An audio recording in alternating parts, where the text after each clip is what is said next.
Welcome back, everybody. I'm Clayton Captain Flowers Reigns, and he may not be able to conjure hats out of a magical portal, but he still casts some mean series. Isaac Azale Cummings Bentley right next to me, and apparently I wasn't even correct about my initial assumptions. Pulsefire Captain Flowers coming at you 2018. We're jumping into our next match of the day, though. Team Liquid versus Counter Logic Gaming. Last night, Team Liquid came up short despite showing signs of life in Game 2 versus Echo Fox. Yeah, Golden Glue had a great game on Galio. They were able to get very far ahead and snowball that game by playing a composition kind of centered around protecting Piglet, right? Who has had, statistically, a pretty good year, even though they haven't really been able to pull together a lot of wins. So maybe have to go back to a strategy like that for Team Liquid to have a chance today. But those types of leads could be very difficult to replicate against a team like CLG. Especially when CLG is putting so much preparation into their level 1 strategies, into their pick and bans, targeting specific players and trying to really craft big advantages from that. They have had trouble actually dominating their series. While CLG is picking up a lot of wins, they have not really been getting 2-0s. It has been mostly tightly contested series. So while they're certainly favored, we'll have to see if they can actually show some dominance against Liquid. And it's CLG's decisive calls that Lorlo believes will make this an especially tough matchup. CLG's really scary to play on stage because they play with nothing to lose. They play super aggressive. They're always on to the next objective, on to just playing really aggressive as 5, and they don't leave one person behind. They make sure everyone's involved in the game, and they're a really aggressive team that's hard to capitalize because they're all good mechanically as well. After hearing about that, let's go ahead and check out those starting lineups. On the blue side, it's Team Liquid with Lorlo in the top lane, Rainover in the jungle, Golden Glue mid, Piglet bottom, Matt on support, and Coach Kane. So utilizing some of those subs, but on the red side today, it's going to be their opponent's Counter Logic Gaming. In the top lane, Darshan. In the jungle, Dardoch. Mid lane, Huhi. Bot and support going to be Stixay and Afromu with Coach Zix. Now, we talked, or at least you talked just a moment ago, about how... You can include yourself. You were there. I'm your sidekick. That's what we're going to do. So I'm part of it. Exactly. So anyway, you mentioned how CLG has been having these closely contested series. It's not a 2-0. It's often a 2-1. But if you look at the time that these two teams played against each other earlier this split, it was actually the first game of the split for Team Liquid, and it was a 0-2. They did not have a good series against CLG previously. Something's got to change. Yeah, we'll have to see if Liquid, has kind of improved since then, right? Have they been able to, piece together some of the solutions to the problems that they are having? They are subbing players back and forth. Matt is in this week. Golden Glue is in. I got to talk to their manager a little bit earlier today. He talked a little bit about some of the reasoning behind their substitutions. A lot to do with just most recent performance in scrims, but also who they think fits the current meta best. So if a certain champion is very important in this meta, who is actually playing that the best in the scrims, and that's who they're going to go with. Past that, it's not necessarily the easiest strategy to enact, I think, because you have to have synergy among your 5-man roster, right? And if you do not have that, even if one player is better individually on the champions, it's not necessarily going to solve all your problems. Very true. And meta or not, Team Liquid learned the lessons of watching other people play against CLG and immediately ban Aurelion Sol away. Yeah, it makes a lot of sense. But the funny thing about it is either way, I think CLG gets something from this pick. It feels like teams have not yet figured out when CLG wants to play Aurelion Sol, and that is why it's not just permabanned. If you know that they are going to pick it in X situation, you'll always ban it in that situation, right? But teams have not been able to kind of crack the code and figure out why they're picking it and why they aren't in other times. And it's one of those situations, I think, a lot of the times when we see it locked in, CLG's locking it in 4th or even 5th in a draft. They're not going, oh, first pick Aurelion Sol, get it, get it, get it. And I think that's one reason why he's able to win so consistently on it. He picks it into good matchups. He picks it into appropriate compositions. But one thing that has a ton of good matchups and lots of appropriate situations to pick it in is Caitlyn, which is locked in first for Team Liquid. Hell of a way to start the draft off. Yeah, especially when Piglet is a guy who has been kind of the linchpin of the Liquid team. Oftentimes when they are succeeding, Piglet is really doing well for himself. We talked about kind of the tank compositions that they were able to succeed with, though, earlier in the week. Galio was big. 2 of the biggest tank junglers being taken off the table there as well. So if you do decide to go for these multiple AD carry style compositions, you do need some sort of a front line. You do need this kind of supportive style champions who can really protect you. Brom's going to be one of them. Gragas was already taken away. A number of the other junglers that are those tank-style junglers have been banned away here too. So we'll see what the answers are going to be for Team Liquid in the later phase of this draft. Liquid's draft early on is kind of looking like what they were unable to handle from Echo Fox yesterday, where you had a couple of marksmen and then you had a tanky support and a tanky jungler that just built Knight's Vows and sat on them, protecting them. But the thing is, Counterlogic Gaming has taken the Kassadin into these two. Yeah, and it'll be interesting to see what the bans are going to be if CLG is worried about something like an Ivern perhaps coming out, which I think can help to enable these AD carries very well also.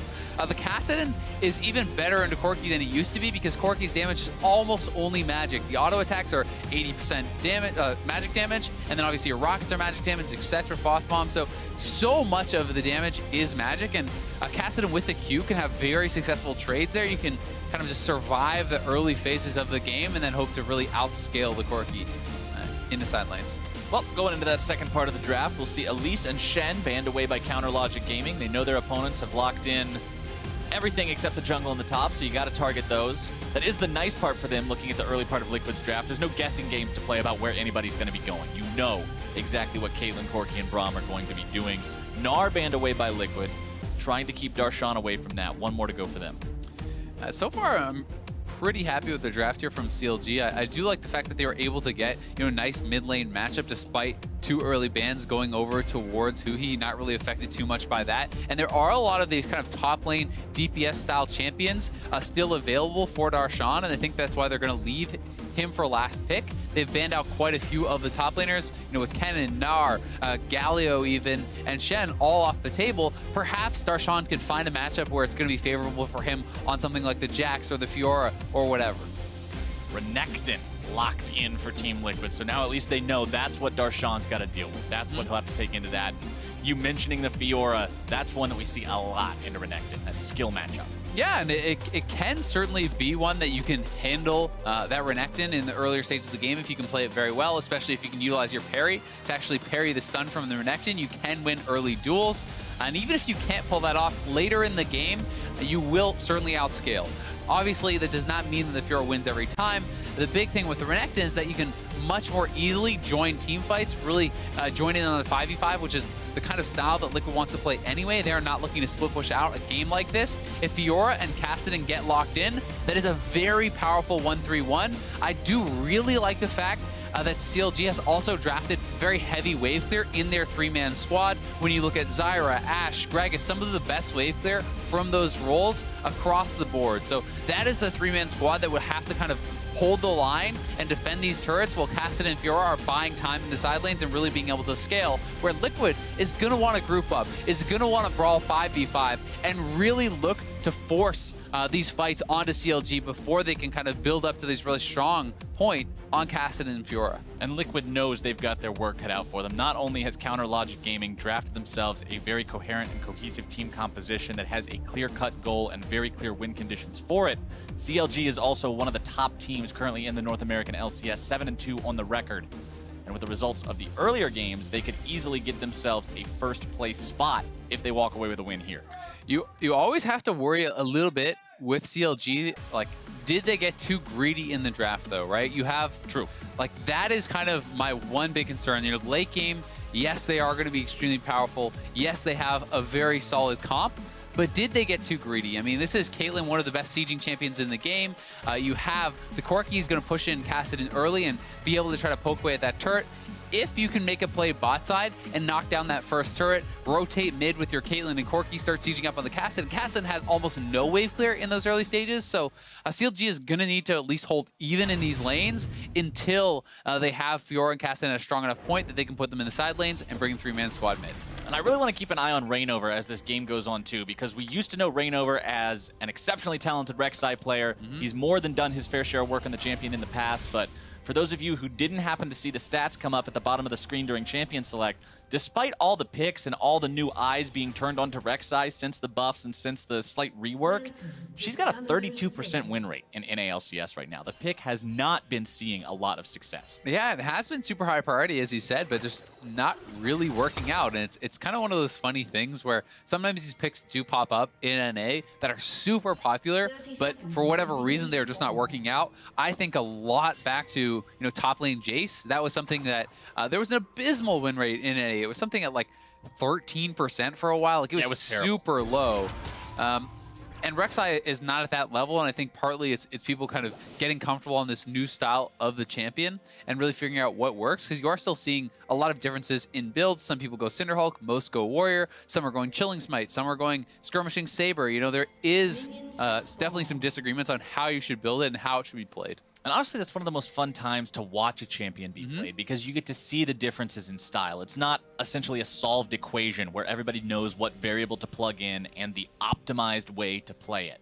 And once we finally do see that optimized way discovered, it'll be interesting to see how people start to deal with that. Yeah, and it's also, one of the things I really like is seeing players with a very strong understanding of the fact that the optimal play and the optimal build can differ by team comp and opposition's team comp, right? If you are having all these hyper carries and stuff on your team as this Rek'Sai, then hey, maybe you build Cinderhulk in a Sightstone. Maybe all you have to do if your lanes are already winning is just get vision on the other jungler. That makes a lot of sense. But, if your team is behind and you have the early kills, maybe you need to be very aggressive and try to turn it around that way. Lorlo not having what needs to happen in this top lane right now. Fiora, the hyper-scaling champion that we talk about, that 35-minute death sentence of having 3 items. You don't want to see yourself get pushed around a level 1 by that. No, but her level 1 is actually really strong because you can proc these vitals. If you can use the auto into a Q for essentially the auto attack reset and hit that vital, you do put out a lot of damage. And if Darshan is able to get some of these favorable spawns on those vitals, it can be pretty devastating. But Dardoch, level 2 here. This is a level 3 Reignover. He does not have Smite. Dardoch does not know this, though. Reignover does back off. Dardoch will grab his own red buff. Reignover, sadly without that Smite, that is going to be what forces him off. But showing up like that, you can see he's not having any fear towards moving into Dardoch's territory. And I think one of the kind of overlooked things about this is sometimes that he's playing with a Kassadin, right? Dardoch is almost never going to have assistance from the mid lane until post level 6. Like, he is going to get pushed in so hard that Golden Glue can respond and really help out Reignover, whereas Huhi cannot do that at all. So that gives much more freedom for Reignover to get aggressive and follow around his opponent in the jungle. Dardoch actually now the one to flex his muscles onto Reignover, moving in, scaring him away from the Gromp. Afromu going to be forced to flash bottom side, exhaust down onto Stick Safe, forced to pop his heal in retaliation. Flash going to be blown too. All 4 summoner spells gone for CLG as Dardoch finds himself caught out in the top part of the river. Golden Glue looking to make the damage happen. First blood goes over to Lorlo, and CLG mistakes across the map. And that's exactly what I was talking about. This is why you don't get to invade when you have the Kassadin on your team. He gets collapsed on from all sides. I mean, you have such a heavily pushing mid lane for Golden Glue. There's nothing Huhi can do to respond. Like, look at where Huhi is on the map. He is under his turret, right? Lorlo has an easy response path from his turret. He's going to get there faster. Golden Glue is going to get there much faster. Dardoch making that play is so over-aggressive, and like, it's essentially showing no respect to your opponents. It's saying that they won't be able to make the right play even if it's gifted to them. Now this I find interesting, Azael. The fan vote very, very close, 54 to 46%. Huhi running himself away from Golden Glue and maybe a gank from Reignover, but a lot of faith from Team Liquid's fan base in their team, even if they haven't been having the most stellar split so far in summer.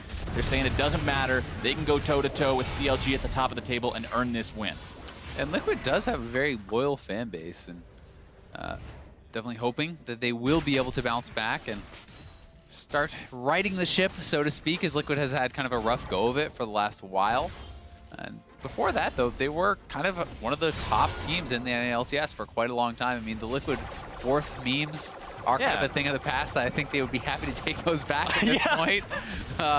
When you're trying to contest for first, you don't like the 4th meme because it's saying, oh man, we're not first. But when you're currently sitting towards the bottom of the table, 4th sounds pretty good. Does sound pretty good. Unfortunately for Darshan, top lane is not going to feel nearly as good as he is going to be laning against a First Blood double buff Renekton, which is always going to kind of put a damper on things. One of the things that it's actually working in Darshan's favor, though, is the fact that Lorlo did TP back to make that play happen. So Lorlo did not have a great buy, and if he can kind of stalemate this lane and make Lorlo stay around, even though he has that First Blood gold, he's not actually able to base and buy up right now to have this kind of huge power advantage. Right, the advantage just translates into a cloth armor. 15 extra armor. That's not really going to break your lane in half and make it so Fiora's forced away. Exactly, and what Darshan is going to try to do, he's going to base up, likely look for something like a Tiamat or whatever he wants to get. He's going to get his early buy, then TP back, and he's going to try to hold Lorlo in lane as long as he can, because if you can keep Lorlo in lane, then he will never be able to have that buy advantage. Ooh, mistake on the riposte from Darshan. Doesn't actually end up dodging away from the stun out of Lorlo. Prey Seeker fired off by Rainover. Lorlo popping his own ultimate just to make sure he got as much damage as he could in that trade, but Darshan's still alive for now. Dardoch hanging around too, trying to prevent any sort of a dive here. Darshan should have riposte available in case they try to make this happen. It's very risky.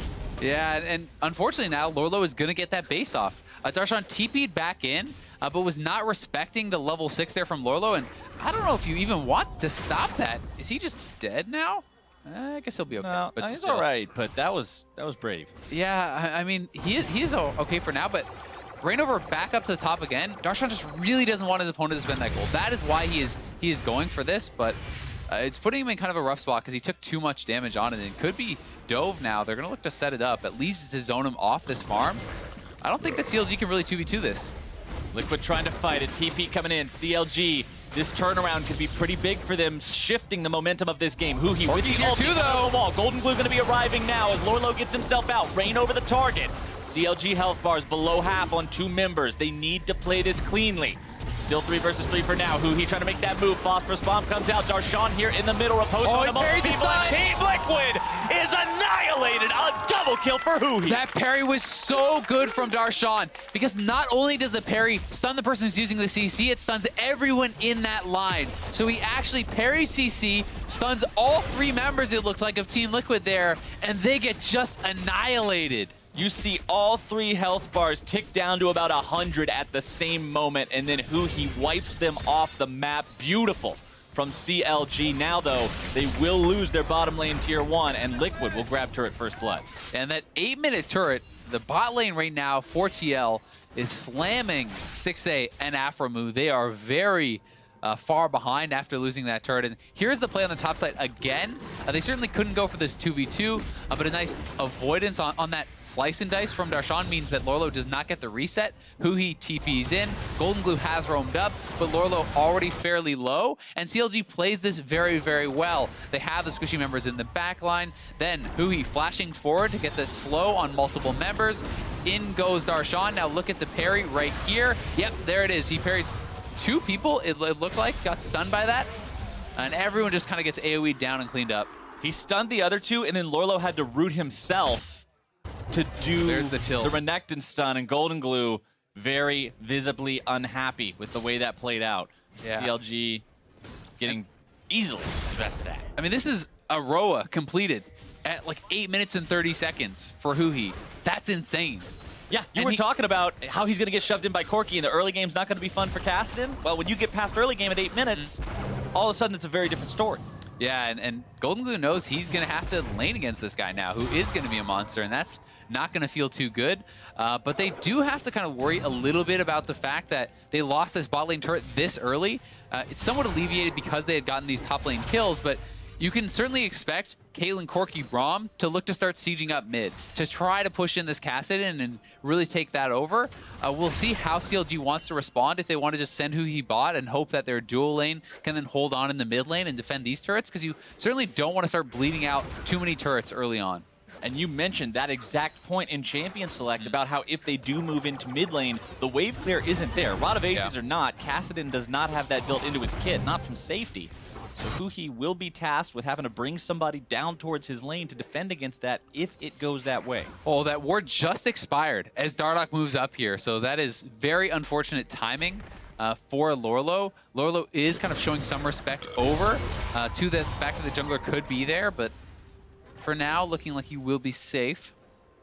Rainover biding his time mid lane, demonstrating some serious patience here, just wanting Huhi to jump forwards. And look at all the vision control from Liquid around this dragon and around the blue side of CLG's jungle. They have established entire control around that area. And even though CLG does spot it out now with that hawkshot from Stixxay, there's nothing they can actually do to contest it. So that will be a dragon going over to TL. And they have gotten both all the summoners from the bot lane earlier on, the first turret from the bot lane, and now, really, the dragon comes from the bot lane pressure too. So Matt and Piglet certainly doing a lot of work here. And Piglet's the guy that you want to see doing work on this team. This is the guy that Liquid has been trying to build a team around for so long. This is the guy that they want to be their empire player. And if you can get him going and have a team that can protect him, you're doing your plan right. Yeah, you certainly are. And Reignover with that Ruby Crystal, I'm guessing it's going to be building in towards that Cinderhulk. There are no guarantees. Obviously, he could be going another route, just picking up a little bit of HP now before he builds into something else. But you would expect him to go that more tanky route, and there is the Cinderhulk completion. So he wants to kind of be that front line for the team. Lorlo trying to go in on Darshan here, recognizing he has help nearby, not afraid. And the Caitlyn actually going to make the rotation to top. So is spotted out now. Afromoo and Stixxay going to have to book it up top as fast as they can to try to defend this. Fiora cannot wave clear against that, and you need the Fiora to be constantly picking up this farm. So Darshan will head bot lane to stay in this 1v1. Could also look for some sort of a play, but they don't really have any wards to really go for that. And Piglet may actually kill off this turret before they're even really able to get up there, because he has actually a lot of damage with the early AD purchases, plus the Zerker Greaves. He's shredding that turret. That arrow would have connected. There maybe could have been some potential there for Afro to follow up, but Piglet with some fancy feet makes sure that that doesn't happen. And now he's got Matt right next to him. Even if he gets into trouble, Brahm's so good at disengaging. It's difficult for CLG to make a move onto these guys. Yeah, and CLG's bot lane, you know, they couldn't hold the bot lane turret. I don't think they're going to be able to hold this one either. Piglet just has it so low. Unless Darda comes to make a play. He's trying, but he's just so slowed down. And Liquid is roaming up. There's going to be 4 men top, so they are going to knock down that turret, almost certainly. Who he is shoving up mid lane. We'll see if they can get anything else done with this, but I think CLG needs to back off. This turret is about 2 hits from going down, and there are multiple members missing.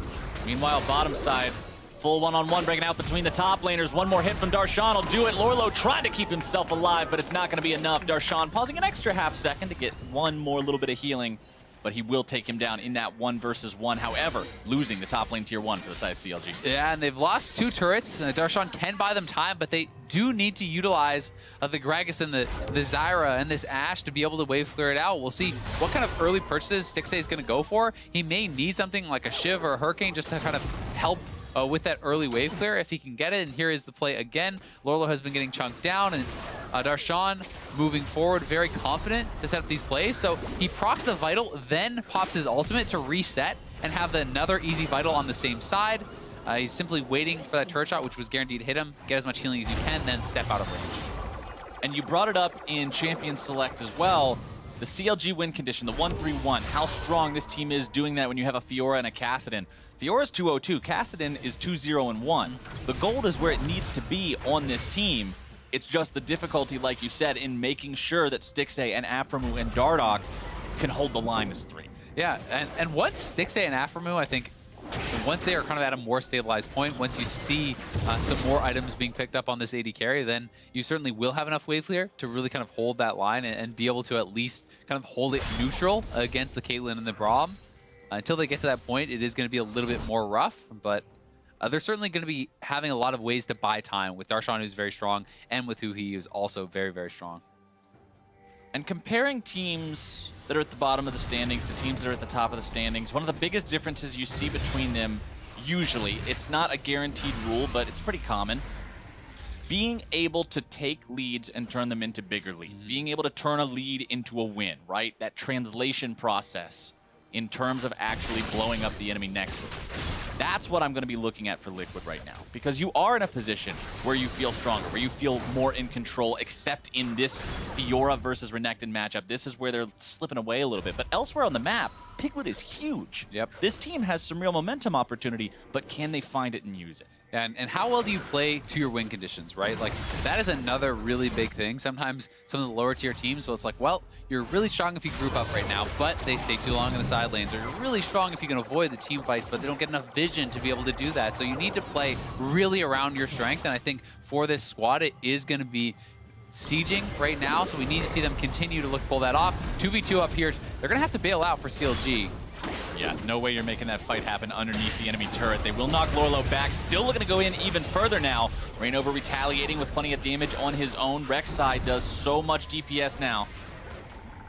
Always got to be aware of that ulti as well. Not only does it do execute damage, you can dodge away from mini abilities, especially the longer telegraphed ones, if you time it correctly. Aphromoo rotating towards top side, but he's not needed today. It's just a really good counter gank there from Rainover.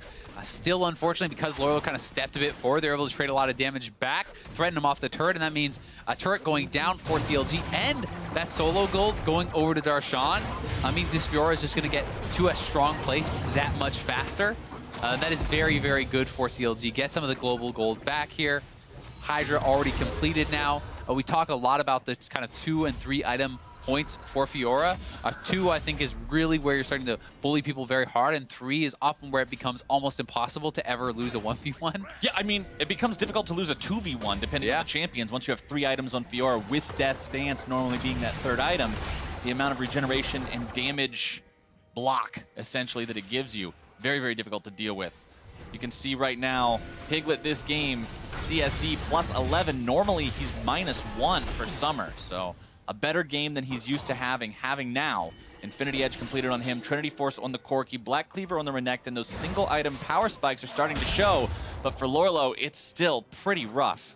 Yeah, he's just going to get chased down over and over, and if you leave him in a long lane against Fiora, nice pick there. All right. Dardoch. We'll see if they can get a second dragon off this. Blue taken low, Huhi trying to get some sort of revenge for this, but considering Rainover's right there, Piglet's right there, you can't chase it. Yeah, second mountain would be very nice for TL. We talked about what they want to do. They want to group, they want to fight, they want to siege. Mountain is going to really be able to allow you to knock down these turrets that much faster. And one of the best ways to actually shut down the split push later in the game is to go to the Baron, take down that objective, and force your opponents to group and fight against you. And Dardoch over here trying to clear out that ward. The Braum passive goes up, he gets stunned down and just bursts it out very, very quickly. This is a Runic Echoes Gragas, so he's going to be pretty squishy for a while. You can see him starting to build some tank items now, but it'll still be a little ways before those come online. Considering his inventory now consists of the Crystalline Bracer and a Cloth Armor, we might even be seeing a Righteous Glory come out with that guy. And Righteous Glory, I think, is very strong right now, especially if you are going to kind of pair up with Huhi or Darshan. You can speed your guys up, try to chase someone down one of the side lanes, but double Mountain Dragon, Caitlyn very strong, trying to siege up. The team is not here just yet, but they are TPing in on the side for Huhi. Not sure if they can actually start up a fight just yet, but they are looking. Thinking if they can go for it. Stranglethorn's used, thrown down, catching out Piglet and Matt, who are both going to be chased back now. Huhi jumping in, exhausted, so he won't be able to stay there much longer. Package on Golden Glue. Golden Glue's got package if he can use it, if he gets that window. Rainover going to be taken low. Huhi's still not jumping all the way in. Now, one thing I really want to point out, this may seem minor, but Darshan did not join that fight. This is one of the things that I have been somewhat critical about CLG and their split push is Darshan too often joins the fight. You need to rely on the rest of the team to not die, to disengage, and then you play greedy. You get those advantages, and for a change, Darshan stays bot. He picks up the extra CS. He gets a turret for the team, and this is exactly what you want from the Fiora because you can get to that unstoppable stage so much faster if you're willing to play selfishly on a split pusher, and that's something that Darshan is finally doing in this game. And it's not just selfishness, it's trust. Knowing that your team is not going to all end up dead because they bite off more than they can shoot in that 4 versus 5. CLG, they stayed back. Huhi resisted the urge to try to jump in there and finish off someone despite how low Rainover was. They never put themselves in a spot that package could be delivered. And now Lorlo is again just trying to maintain control on the sides and mop up the mess being made by Darshan. Meanwhile, mid lane turret falls, and Liquid's going to go back to an advantage in that department. And I think it's a really good point you made because oftentimes it's actually the more difficult job is for the people who are not split pushing, right? Once the split pusher is at this super strong point and can't lose the 1v1, well, guess what? Renekton is not going to fight you anymore if he's somewhat intelligent, right? He's just going to decide to just avoid you for the rest of the game, and he's going to group with the team, and he's going to try to force plays. So then you're essentially just 1v0 for most of the time. Yes, you can get collapsed on, then you have to make plays, but a CLG needs to stay safe as the rest of the team. They need to play patiently, they need to play passively, they need to establish vision, and they still have to have enough pressure that all of TL cannot just collapse on Fiora for free. So there's a lot going on, even though the split pusher often ends up looking like they're kind of doing everything. split push tightrope. You got to walk a very straight line, and just even a little bit of wobbliness, a little bit of lost balance for a moment can result in losing an inhib, losing a Nexus turret, losing a game sometimes. Yeah. I mean, you could be as strong as you want on the Fiora in a side lane, but if connecting groups, they kill the rest of your team and take Baron, well, guess what? It doesn't matter anymore. It's like, uh-oh. So now their support can even just sit bottom, power up the minions, and all of a sudden your job becomes incredibly hard. Golden Glue moving up topside. Huhi waiting in the brush. This is a Lich Bane done now for Kassadin as well. Golden Glue will not go any closer towards that. Huhi jumps out. You can see the ping from Liquid saying, look, he's up here. Respect that. Keep it in mind. One thing I also want to go ahead and point out, even though it's been mentioned before, 2 teleports on CLG. Dardoch getting caught. And Dardoch caught out again. And that's the fight for vision, right? Like, he has to establish vision. They're going to look to start up Baron and try to pull a CLG into a fight. They're already on it. Huhi has spotted them. TP's coming in now. And they will have the man advantage. We'll see if CLG can hold them off because this Baron is going down fast and there's no smite for CLG. Baron will do so much damage. Piglet's going to be bursted down first. Reignover trying to get himself into the fight, but it's not going to be able to do enough. Now he's getting burned down next. Lorlo trying to survive, but Darshan will cut down those guys with a triple kill and try to make this fight happen. 4 dead on Team Liquid, and CLG finds their fight. The fed solo laners from CLG there take over the fight. Darshan and Huhi. That was looking like it could have been a penta. I mean, that was the triple kill. Barely missed out on the quadra. Golden Glue does get out. So close. I mean, it was a smart play to make from TL, but they were not able to execute when the team fight actually happened. They had the man advantage, but CLG pulls it off, and they pull it off so well. Even more kills now going over onto these Fed members, and here it is again. The front line tanking up the Baron, so Piglet somewhat exposed. Huhi and Darshan get so much damage. Piglet actually rooting, like, he jumped away from the root with the 90 caliber net, trying to escape that Zyra ultimate right into Huhi's waiting arms. Darshan flies in there. It was a very quick exhaust onto the Kassadin, but they did not have 2 exhausts available, I don't think, to actually get both the Fiora and that Kassadin. Fiora's attack animation was so perfect for that fight against Reignover too, because he goes into the ult, he tries to make the outplay, and then he just gets bopped. As Darshan says, get off me, I am way too fed to have to deal with this right now. No damage from Dardoch in the fight because he was picked off so early, but the damage from the remaining 3 members on CLG, just too much. Dardoch getting himself away over the wall. And you called it on the Righteous Glory, so that has been completed now. A little bit more initiation, a little bit more escape power too. The Hurricane going to be purchased up here from 6A, would help out with that wave clear. They want to make sure that they are going to be able to hold the line and have as much wave clear as possible. Would not be surprised to see a double Zeal build coming out. Even a static Shiv here could make a lot of sense to just amp up that wave clear even more, because they are going to be pushing on both sides. All they have to do is really play patiently and let their soul laners do their work. And while Lorlo is able to chunk out Huhi there, he's not really going to be able to chase him down, so ultimate down does relieve some lane pressure, but that's all he really gets. Package also having to be expended there by Golden Glue is going to run out, so you just fire it off for no reason. Huhi getting himself back, and you fire it off for style points. You fire it off for style. Okay, fair enough. It's not for no reason whatsoever. You could just let it expire if you wanted, but that would be pretty uncool. Stixxay, Dardoch, and Aphromoo doing what we planned on them doing from the beginning of this game, sitting mid, clearing waves, trying not to get caught. And I want to talk a little bit about Dardoch's role in that, because we're seeing him on 0 and 3 this game. He started off not having the best time. He was in enemy territory when his mid laner couldn't back him up. And this has been an issue with Dardoch in the past, where he starts having a bad game and he just snowballs more and more into that tilt. But CLG needs to control that. Make sure that Dardoch is able to keep a clear mind, stay focused here. Now this is a time where Darshan should just be staying top lane, right? This is kind of what I was talking about, the opposite side of that coin. I do think that if he just stays top side, there's no TP on Lorlo. That is a free tier 2 turret top. Instead, they make the roam down. They will kill off this mid lane turret, but they wanted to try to stop that Mountain Dragon, but they're kind of too delayed to do so, right? So you probably could have gotten 2 turrets, or at least a lot of farm, and deny some of that CS on the top side. And that's kind of what I'm talking about when I'm talking about playing more greedily for yourself, and that's how you get the advantages. But back to the Dardoch point, I will say that the first death, I certainly think, was on him. I think that was some foolish play from him on that invade when they do not have lane priority in mid and top. But the last two is him kind of fighting for vision, and I'm willing to kind of give him a bit of a pass on that because, you know, they are this three-man squad. Zyra very squishy. Ash certainly not the person who should be fighting for vision, so it's almost only Dardoch who can. And now he's getting revenge for earlier. He's the one finding his opponent caught out. Righteous Glory popped and used. Reignover trying to come back in with that ulti, dodging away from damage for a moment. He almost going to be taken down, but gets himself away from Piglet, who's now going to be bonked on the head with that cast. Golden Glue eats the damage from the riposte, but Darshan walking himself away now.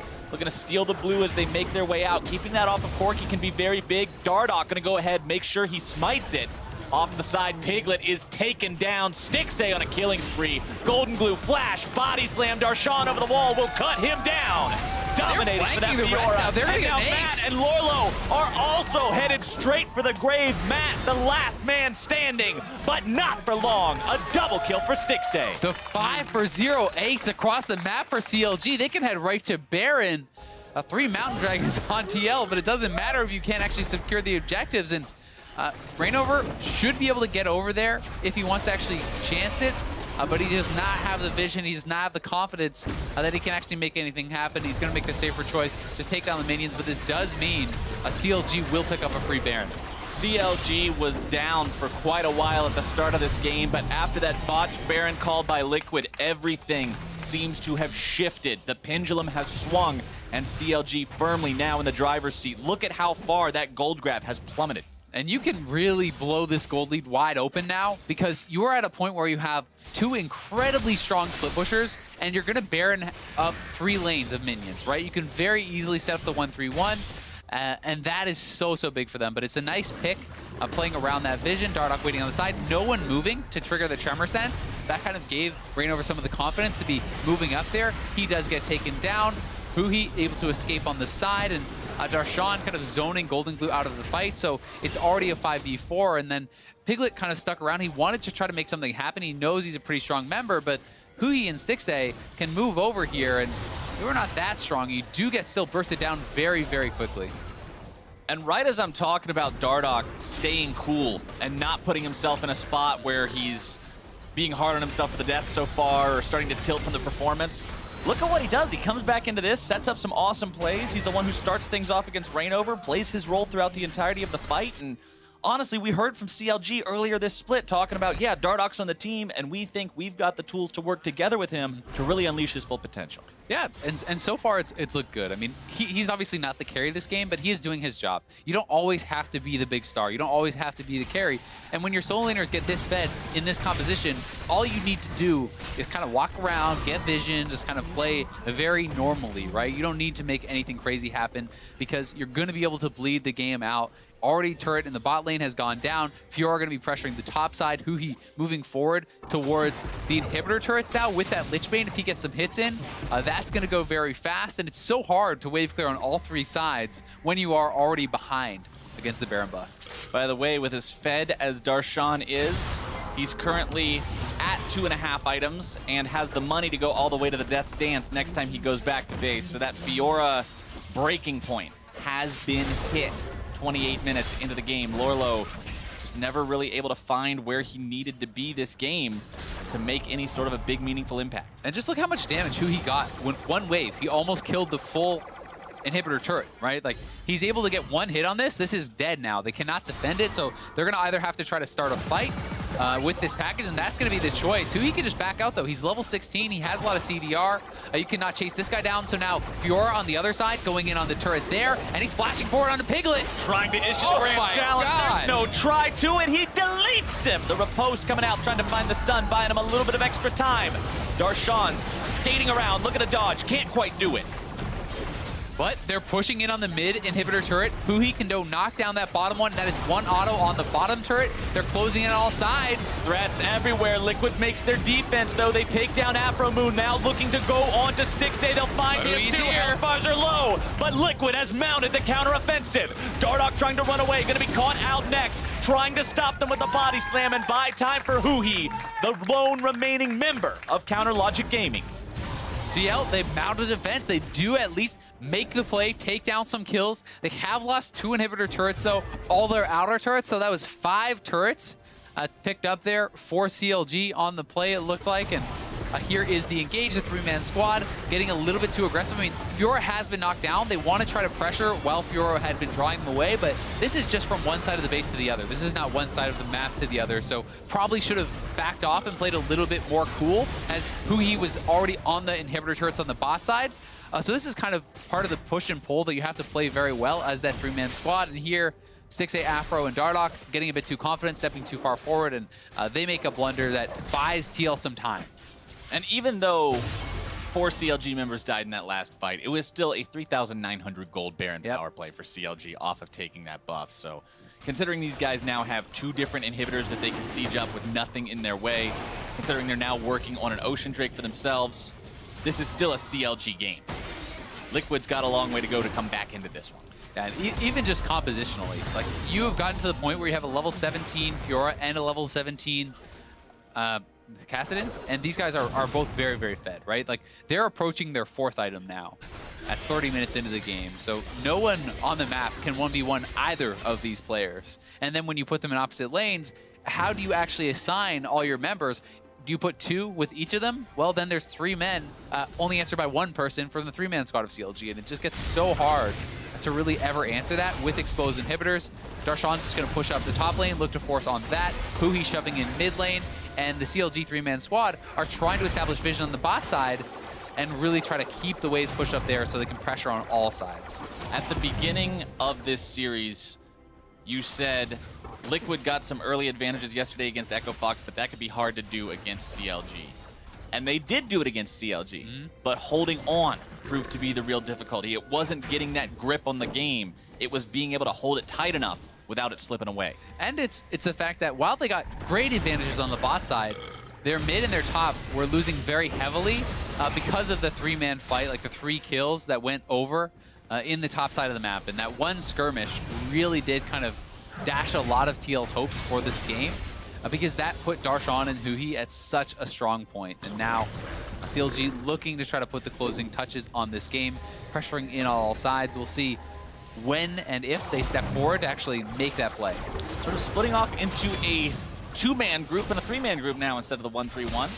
Darshan taking a little bit of extra damage from the DOT out of the Death Dance, as Stixxay, Afro, and Dardoch take down the bottom lane inhibitor and get themselves back. And that's exactly how you want to play it. So the 2-man squad, Huhi and Darshan, they grouped up in the top lane. They draw 3 members up there with Piglet and Golden Glue, as well as Matt, all up on that side. There's no real consistent damage, no real threats down on the bot side. So Dardoch, Stixxay, Afro, easily able to push in and take down that inhibitor. Now you have super minions constantly spawning, putting pressure on that bottom side of the map. The Baron is up in 30 seconds, and you have taken that kind of prime inhibitor to unlock the Baron, so they can look to continue to pressure the waves while establishing vision around the Baron, and that's probably going to be their next target. Lorlo and the rest of Liquid are going to have one heck of a fight if they want to stand a chance against CLG. The thing is, we're at the point now in the game where going for this Baron, especially with the gold lead that you have on CLG, it's really not that intimidating. When you've got somebody like Darshan and Huhi and Stixxay, the damage these guys put out, you're going to take it very quickly. And Darshan honestly could practically solo the Baron with triple lifesteal items. Like, you don't even take damage, so it's pretty crazy. And he's going to be threatening the Nexus turrets. TL are trying to rush the Baron themselves. Darshan can maybe try to end the game, but they're going to TP for the fight. We'll see how it goes. Dardoch going in. Piglet going to be killed first and foremost. Matt and the rest of Liquid now in some trouble. Golden Glue package out, trying to stay alive. Still going to be 2 dead on the side of Team Liquid. A double kill for Stixxay. Rainover going to be dropping next. The roots come out. The damage goes down, and Liquid is out.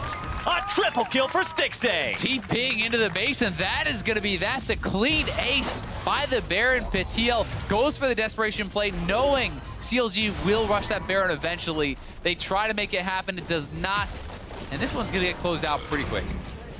All over but the crying. CLG taking down Nexus turrets 1 and 2. Simultaneously, Nexus itself is gone, and they go up 1-0. Very well played game here from CLG. They are a team that has put up a lot of good game 1s, though. We'll see if they can actually replicate that in game 2, if they can close out a very strong series for themselves here, or if TL is going to be able to bounce back. Because, I mean, we did see opportunities for Team Liquid in that game. We did see points of strength. I know, namely, Piglet and Matt deserve a lot of credit, I think, for playing on the bot side of the map. taking an 8-minute turret, forcing all 4 summoners of the CLG bot lane in lane. That was able to get them the dragons and stuff. So they certainly had points of strength, and had that one fight topside not gone so badly, this could have looked like a very different game. And for CLG, this is a team, like we already mentioned, top of the standings versus a team at the bottom of the standings. If you are going to start saying we're good enough to close out these games, this is one of the ones that should be closed out 2-0. CLG is in the talk for top team in North American LCS right now. They're up there with Immortals and TSM and Cloud9. Those are the ones on everyone's minds, and you need to have 2-0s if you want to really say, look, we're the best, we're the cleanest. And it's proving that you can be consistent, right? Like CLG is a team that's always struggled with consistency. And when you talk to some of these players, they believe that they are the best team in the league and that they will be proven as the best team in the league. You got to put up those results. You got to show that week in, week out, you can dominate. We'll look to see if they can do it in game 2. We're going to throw things over to the analysts now to see what they make of the CLG win.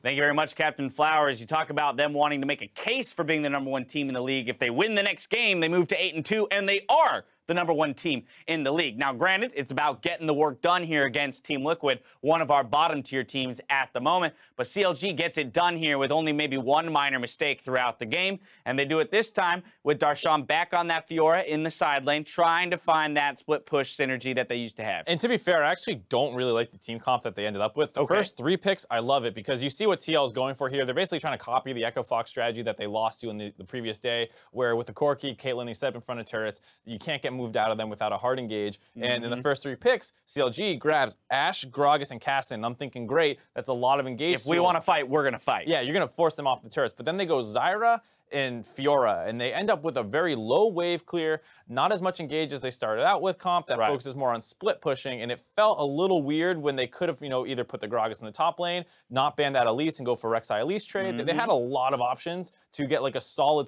engage comp, and they opted out of it into a 1-3-1, which I didn't love. Right, except for the fact that comp doesn't really matter anymore when you start handing kills over to late game scaling carries very early on into the game. 7 minutes in, CLG picks up 3 kills in the river. And Darshan, being a member in this fight here, will get 1 kill, 2 assists, and he's off to the races. And it feels like a little bit lack of decisiveness on the side of TL here. They go after Darshan, who jumps out of the way, but you have double flash. You can try and insta-give that Fiora and make this a 3v2. Instead, they take it a little slow. Golden Glue rotates up. The teleport finishes coming in. And this was still a little scary for CLG, where it's unknown if they can go, but Huhi flashes in for the slow, takes the exhaust, and kind of kites it out so the exhaust does nothing. And then a great riposte out of Darshan there. Eats a lot of damage, gets a stun on the Golden Glue. They're messing around with the Honey Fruit, but it doesn't matter. They get a 3-for-0. I mean, I like the idea there. He pops the Honey Fruit to try and heal up, also gets that riposte on the stun, so it was a very well executed fight from them in that skirmish. It gets Darshan to a point where from there, he's got Ninja Tabby Vamp Scepter. He's actually beating the Renekton in lane that early on into the game. And that's why you see people kind of opt into the Fiora Renekton matchup, because even though Renekton's known as this early game bully, if you fall a little bit behind the Fiora or eat too much jungle attention, you start losing these fights. And Darshan starts actually just all-inning and beating the Renekton straight up. And once this happens, the game is going to be a very hard one to win on the side of Team Liquid. They're going to need to execute perfectly from then on, and obviously they don't. They still have some issues. There was a Baron that they forced after just picking a jungler 21 minutes in, and that's kind of where you see the gold graph explode, because it was relatively even though CLG had a bunch of kills. I'm actually impressed with how even the game is up until that point. Now, part of that can be due to the fact that you have 2 late game scaling, solo laners on the side of CLG, where Huhi was just having to take some abuse for a little while against that Corki in the mid lane because he's a Kassadin waiting to scale. There was that moment, around the 19-20 minute mark where CLG is kind of losing a turret around mid lane. They can't really find a good opening to engage because they're still waiting for their comp to turn on a little bit. Once Dardoch gets picked, you start thinking, uh-oh, maybe this is going to go TL's way, but that mistake at the Baron pit, Darshan grabs a couple more kills, and then the Fiora is completely online and takes the game over. Yeah, Darshan will get player of the game this time around. I think it's interesting because, again, if we reference the beginning of the day, Jat was talking about CLG that he feels of those top-tier teams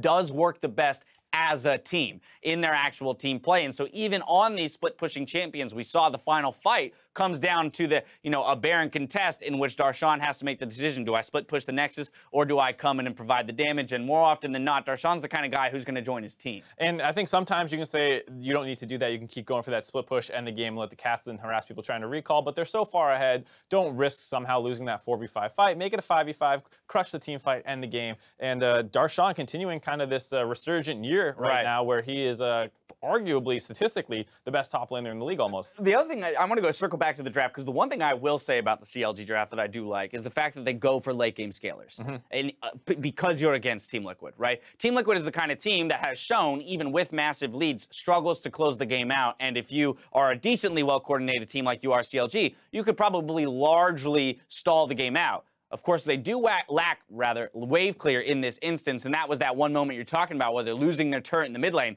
It was evident they didn't have a way to deal with the pressure while waiting for their side lanes to get moving. Yeah, I mean, you take these hyper-scaling 1-3-1 comp, and against a more coordinated team, maybe not the safest thing to do, but against Team Liquid, like, it's fair to draft towards your opponent. You know that they're not going to make that great decision. They pick Dart off in the jungle, and instead of just going for another mid-turret and slowly pushing their lead, they try and all-in around that Baron. And that's the kind of mistakes that consistently happen out of Team Liquid. You can almost bank on them doing that. It felt like they thought they were losing more so or faster than they were, right? You mentioned when we looked at that goal graph, it was pretty even all the way through until about that Baron call. And had they just made the decision to go for a turret and take their 1K lead, extend it to a 2.5K lead, well, who knows how the next team fight will turn out, and maybe you snowball to the win off of that. It's one of those situations, actually, where as the Renekton who's losing against the Fiora, you've been solo killed once, you probably feel more pressured than the rest of the team actually is and what the game state is at, because your 4-man core is still perfectly strong at pushing in the rest of CLG. Right, but now you feel like the timer has been moved up. Yeah, so you feel way more pressure than the rest of your team does, and maybe you're saying, oh, let's go for Baron, like, we got to pick, great, the jungler's dead, no smite, and it's still 21 minutes, you don't have a ton of damage, you don't have a ton of tankiness, and you make some mistakes. CLG, they found their moment, and then they snagged that victory, and they ran with it. We'll see if Team Liquid can tie the series when we come back in their series versus Counterlogic Gaming. We'll see you soon.